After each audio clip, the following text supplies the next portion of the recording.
Hi, I'm Tracy Hecht, the author of the Nocturnals, a series of books about nocturnal animals and their adventures in the night. You may know some of my main characters, Dawn the fox, Tobin the pangolin, and Bismarck the sugar glider. The three of them are always up to something, and together they make up the Nocturnal Brigade.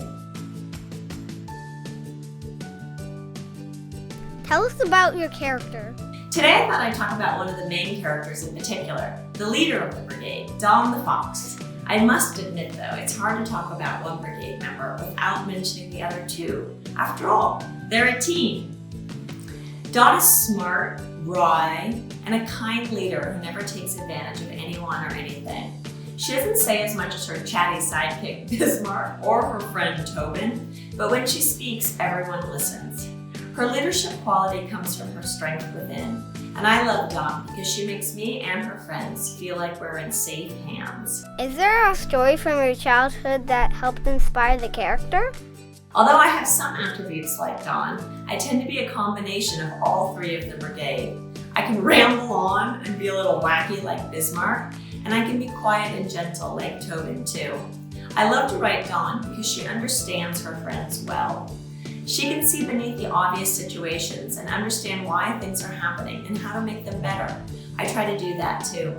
I am also a fast runner like Dawn, but I eat a lot like Tobin, and I can be a scary cat like Bismarck. Actually, a funny thing about me being the author of the Nocturnals is that I am really scared of the dark. I got the idea to write the Nocturnals from my kids. They always complained about going to bed, all the excuses that I'm sure you know too. I'm not tired, I'm hungry, I have to go to the bathroom. You've heard and maybe used these all. So I thought I'd write a story to set when it was time for them to go to sleep, a story that started at bedtime. And once I decided to do that, making my characters nocturnals just made sense.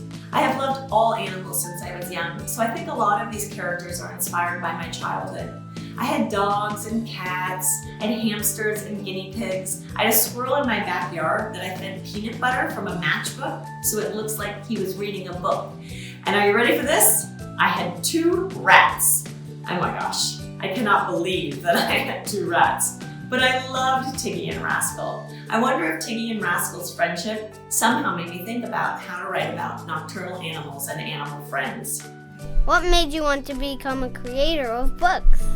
I think I have always known I wanted to be a writer. As a kid, I loved books, and I loved when adults read aloud to me. I remember my mom reading to us in the car while we were on vacations. Most kids complain about long road trips and how they don't like being in the car, but I loved it. I never wanted the drive to end. Today I read in the car to my kids, and we often just sit in our driveway, finishing a chapter before we get out. If you found a whale in your bathtub, what would you do? A whale in my bathtub. I don't know why, but I think my first reaction would be that I want to touch it. I want to rub that soft and blubbery whale. So the first thing I would do is probably pet my bathtub whale. And after that, I have no idea what I would do.